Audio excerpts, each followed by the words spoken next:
بسم اللہ الرحمن الرحیم۔ یہ وہ درسگاہ ہے کہ جہاں بیٹھنے والوں نے آج دنیا کو دکھا دیا کہ یہ مجلسیں صرف رونے کے لیے نہیں، یہ مجلسیں دشمن کو نابود کرنے کے لیے ہیں۔ اور یہی وجہ ہے کہ دشمن ہمیشہ سے اس عزاداری سے گھبراتا ہے، کیونکہ یہ بیدار کرتی ہے، یہ شعور پیدا کرتی ہے، یہ قربانی سکھاتی ہے، یہ وہ درس دیتی ہے کہ 61 ہجری میں امام نے ظلم کے آگے جھکایا نہیں، اپنی گردن کو کٹوایا ہے۔ یہی درس دیا کہ جب بھی ظالم تمہارے مقابلے میں آئے تو تم نے بھی جھکنا نہیں ہے۔ ہیہات منا ذلہ، وہ عزت کی موت ذلت کی زندگی سے بہت بہتر ہے عزیزان محترم، اور اس کو محسوس کرنا ضروری ہے۔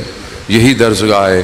اگر آج یہ مکتب نہ ہوتا، یہ عزاداری نہ ہوتی، یہ حسینیت نہ ہوتی، یہ جذبہ شہادت نہ ہوتا، تو آج اس طرح ایران دنیا کے مقابلے میں کھڑا نہ ہوتا جس طرح کھڑا ہوا ہے۔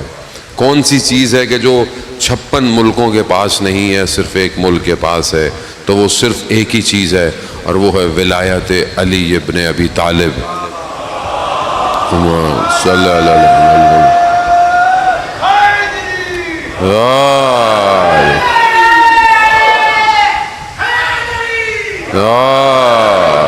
خوب یہی وہ ولایت ہے عزیزان محترم۔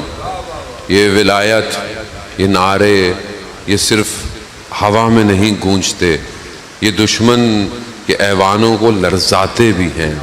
اس لیے امام خمینی کہتے تھے یہ جو مرد آباد کہتے ہو، یہ مرد آباد یہاں پہ نہیں ہے، یہ وہاں جا کے لگتا ہے۔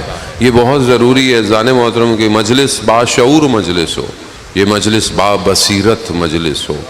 دشمن شناسی مہم ہے۔ یزید کا ذکر کیا جائے اور یزیدیت کا ذکر نہ کیا جائے، پہچان نہیں سکتے۔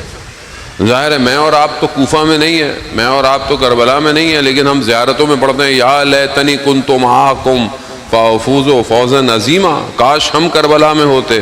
تو جب کربلا برپا ہوئی ہے تو ہم کہاں ہیں؟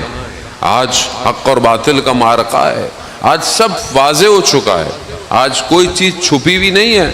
اگر ابھی بھی خدا نہ خواستہ کسی کو سمجھ نہیں آ رہی تو پھر اس کی اپنی کج فہمی ہے، ورنہ آج تو ہر فرقہ، ہر مذہب جو مسلمان نہیں ہے وہ بھی سمجھ گیا ہے کہ حق کہاں پر ہے اور ظالم کون ہے اور مظلوم کون ہے عزیزان محترم۔ تو بہت ضروری ہے کہ ہم اس کربلا سے یہ درس لے کے اٹھیں۔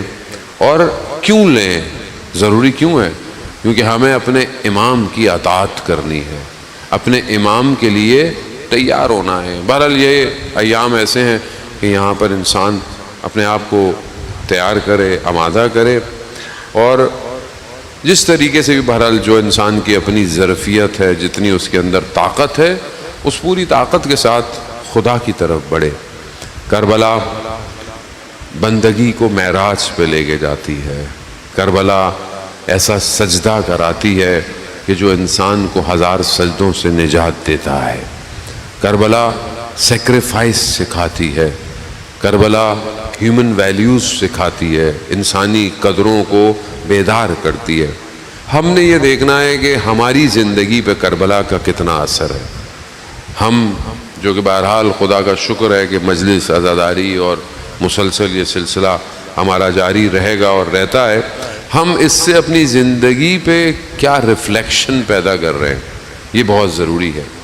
ایک چیز جو ہمیں بہت واضح نظر آتی ہے کہ جو ہم خود اپنے امام کی جملوں میں دیکھتے ہیں کربلا میں، یا اگر آپ اس جملے کو غور کریں کہ جو ابن زیاد لعین کے دربار میں جناب زینب سلام اللہ علیہ نے بیان کیا، وہ جملہ کیا ہے کہ جب ابن زیاد نے کہا کہ ہم نے ایسا کر دیا، ہم نے مار دیا، یہ دیکھیں آپ نے کربلا میں کیا دیکھا، تو بی بی نے کیا فرمایا؟ ما رأیت الا جمیلا، میں نے جمال کے سوا، خوبصورتی کے سوا کربلا میں کچھ نہیں دیکھا۔ اب یہ خوبصورتی کیا ہے، یہ جمال کیا ہے جو ہمیں نظر نہیں آ رہا؟ اس خوبصورتی اور جمال کو ڈھونڈنا بہت ضروری ہے عزیزان محترم۔ جناب زینب سلام اللہ علیہ نے اس مقام تک پہنچنے کے لیے قربانی دی ہے. ام المصائب ہیں, اتنی مصیبتوں کو برداشت کیا, امتحان سے گزری. آیت اللہ میر باغری فرماتے ہیں کہ بی بی امتحانات سے گزری, مشکلات کو طے کیا, پھر ایک ایسا مقام حاصل کیا کہ جس سے انہوں نے کربلا میں اس جمال کو دیکھا ہے. یعنی وہاں تک پہنچنا آسان نہیں ہے, لیکن اس جمال کو دیکھنا ضروری ہے جان محترم, تاکہ ہم دنیا کو یہ دکھا سکیں کہ کربلا میں کیا خوبصورتی تھی, کربلا میں ایسا حسن کیا ہے کہ جو انسان کو کھینچتا ہے, جو ہر انسان کو, چاہے مسلم بھی نہیں ہے, جب وہ کربلا کے بارے میں سنتا ہے تو کھینچا چلا آتا ہے, نان مسلم بھی ہے تو کھینچا چلا آتا ہے. کیا چیز ہے کہ سید الشہداء کے اس معرکے کے اندر وہ قرآن کی آیتیں کہ اے اطمینان پانے والے نفس ارجعی الی ربک, اپنے رب کی طرف رجوع کرو, راضیت ہم مرضی, اللہ بھی تم سے راضی ہے اور تم بھی خدا سے راضی ہو. تو یہ, اور امام کے اپنے جملے آخری, رضن بے قضا ہی و تسلیماً لامر, میں خدا تیری قضا پہ راضی ہوں, تسلیم ہوں تیرے امر پہ. اب یہ اصل مقصد, کیا ہماری زندگی پہ اثر چھوڑا ہے کہ نہیں چھوڑا؟ کیا میں اپنی زندگی کو ایسے ڈرائیو کر رہا ہوں کہ میں کہوں خدا میں تیری قضا پہ, تیری قدرت پہ, تیرے فیصلوں پہ راضی ہوں؟ کیا میں یہ اپنی زندگی کو ایسے چلا رہا ہوں؟ کیا میں خدا کی طرف بڑھ رہا ہوں کہ نہیں بڑھ رہا؟ اپنی زندگی کے اندر خدا کی طرف جا رہا ہوں کہ نہیں جا رہا؟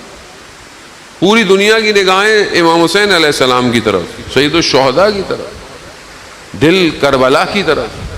ہر آدمی, خدا ہم سب کو 40 میں کربلا کی زیارت نصیب فرمائے.